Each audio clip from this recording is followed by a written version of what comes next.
Hi everybody, Julia and Suze from Be Astute here, continuing our missing ingredients series. And today we are talking about tech poverty.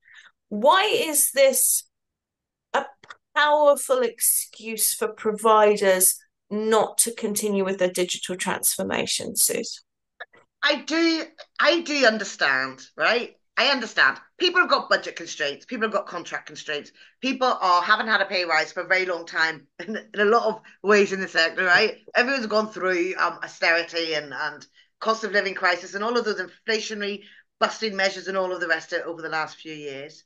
But tech poverty is a learner thing.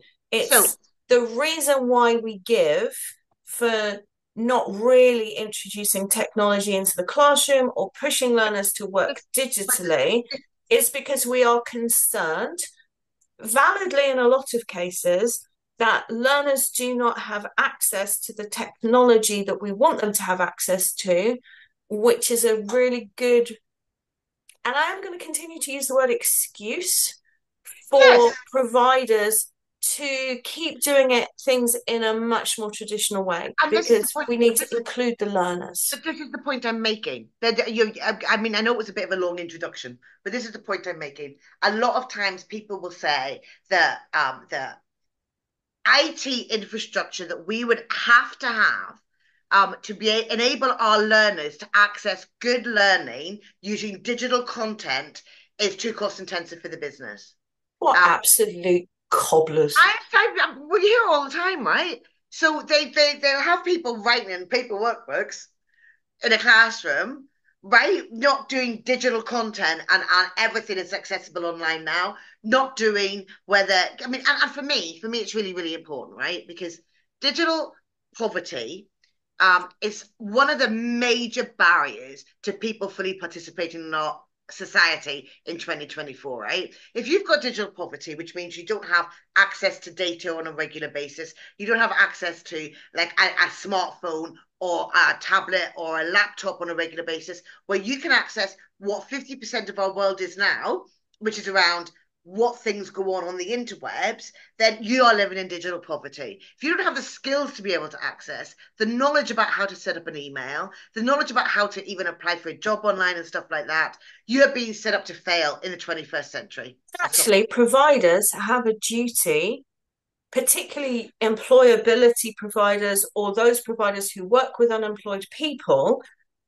You kind of feel we have a responsibility to actually help tackle that. If you are not improving the digital skills of your learners while they are on program, you're kind of failing them, really. I think if we did a poll of every ASF now, sorry, ASF, and employability provider in the country and said, how many of you do the ICT, initial assessment and diagnostic testing for IT skills? If it's Oh, 2%, I'd be surprised, big right? fat I mean, hairy zero. big fat hairy zero. How can Unless they are delivering a specific IT Oh yeah, no. So qualification. for general, so if they're doing Oh, health and big social fat care, hairy or zero. customer Nobody does that. service, or employability, none I of mean, them do it. let's They be barely do the realistic. English and maths because they have to.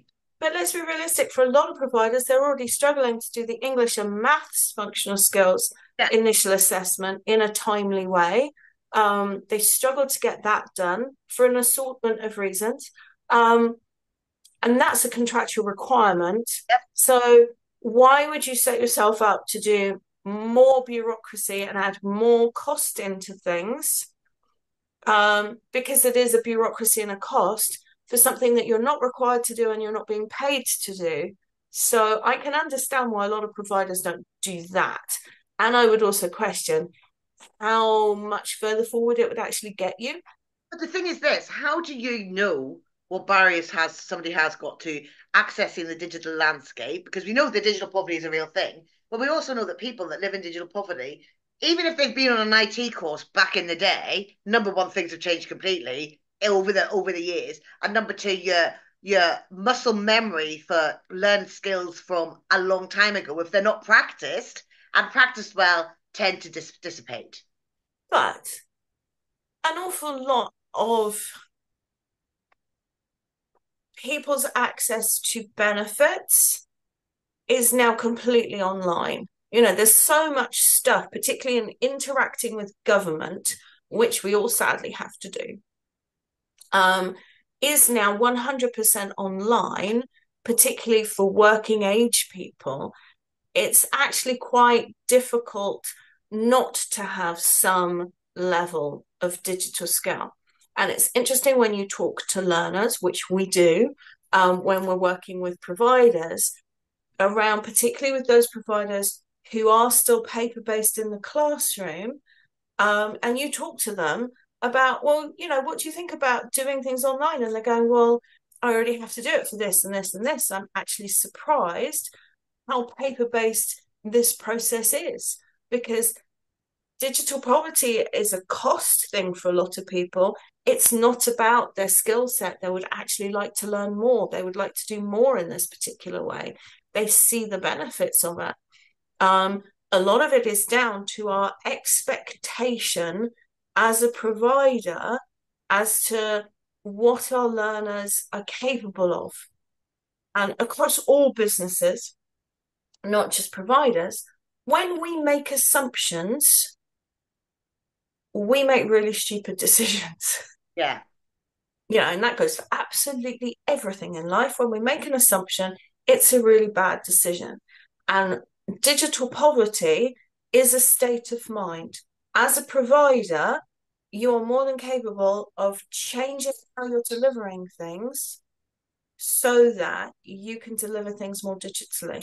So we have to look strategically as to why we have made that assumption, why we haven't drilled into it and done research as to the actual level of the problem, and what it is that's actually holding us back, because it ain't the learner that's holding us back.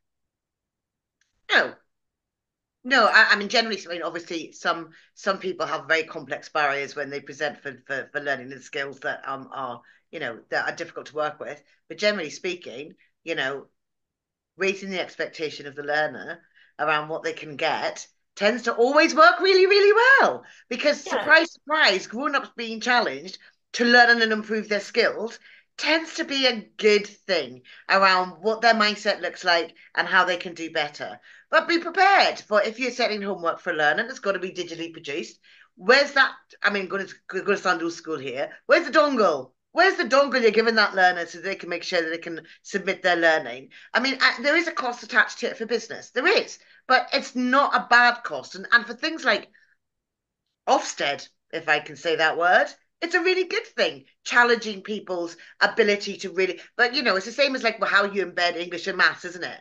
Either you ignore it or you do it really, La la really la. well. Huh? La la Right? la la la. La, la, la, But la, la. and more than a decade ago, quite sadly, we were delivering AEB as it was then, programs to long-term unemployed, first generation immigrant ladies in really grotty parts of London, on council estates and other, really lovely places. And we had the expectation that they would apply online, Yeah. they would submit their work online, that they would be communicated digitally. And those ladies responded.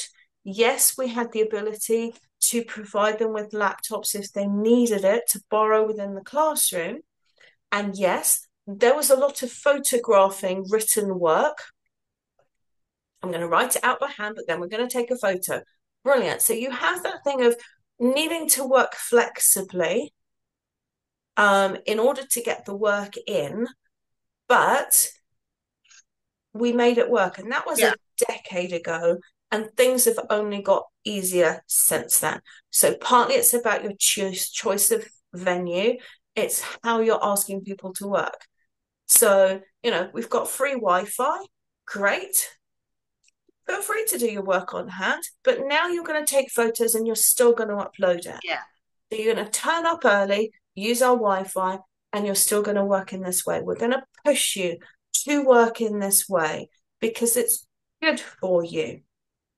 And that's back to those high expectations. And with Ab- learners where you know full well that there's no digital poverty, if you want to do that all on your phone rather than bringing your laptop in, knock yourself out. I don't really care that you're squinting today, no, but you are going to absolutely, be doing that absolutely, yeah, absolutely, yeah. because there's a difference between poverty, which needs to be supported, and having low expectations for learners where it's okay not to do your homework, it's okay not to turn up on time, it's okay not to work in the way we want you to. Absolutely. Absolutely, Um, absolutely agree with that. However, just going back to the fundamental point, it is about looking at, as the providers do need to look at their digital poverty strategy, right? So this is not about, I mean, we can go on about digital poverty. I can go on about digital yes, we know. poverty and how it excludes people till the cows come home. But I'm conscious we've already been talking for over 10 minutes, so we probably don't want to do that. But what we do recommend that you do is you do have a root and branch look at what it is that you do at the moment and the reasoning behind the decisions that you're making as a business at a strategic level, because the strategy has to be right. If you want us to support you around having those conversations and mapping out really what a digital poverty strategy should look like for your business, you can contact us in the links. But Um, it's also the thing, again, for people at the top level, you have asked your staff to work in this particular way, yeah, particularly if it's paper based in the workplace. And you see providers where it's paper based in the classroom, and then the tutor is spending hours after hours after hours stood in front of that photocopier, scanning the stuff in and tediously uploading. just so inefficient. It's ridiculous. But unless the boss or the people on the board actually go and watch that and do it themselves and go, oh, and that's me being polite and watching my language, then it's very easy to dismiss it as not exciting as a problem. Purely from a profitability and efficiency point of view, you are paying a skilled person a high level of wage to stand at a photocopier and scan For hours. for hours Yeah, because, if you've got 20 learners in the classroom with 20 workbooks and you're working, you're doing a 5 unit qualification over 5 days, which is yeah, not uncommon for employability, you've got 100 workbooks that might be 20 pages long each. yeah, That maths is just bonkers that you're then having to tediously scan in, the scanner will break because, they do. And then you've got to tediously upload it to all these different yeah, places. It is just inefficient. You are sapping the love of the job out of that poor tutor's brain. And then you're wondering why there is this lack of love going on. And it's fixable. But the reason for that lack of love is because you guys have told yourself that you're dealing with digital poverty, whether that's at strategic level or whether or not that's at the tutor level. Somebody decided that was the strategy, and now we're living with the consequences. And we don't have to. That's why you should talk to us so that your tutors can go off and do something more interesting instead, like, oh, mark work, get units awarded, I so mean, that we get qualification success rates on time and earn money. On that note, we'll stop ranting. Thank you very much.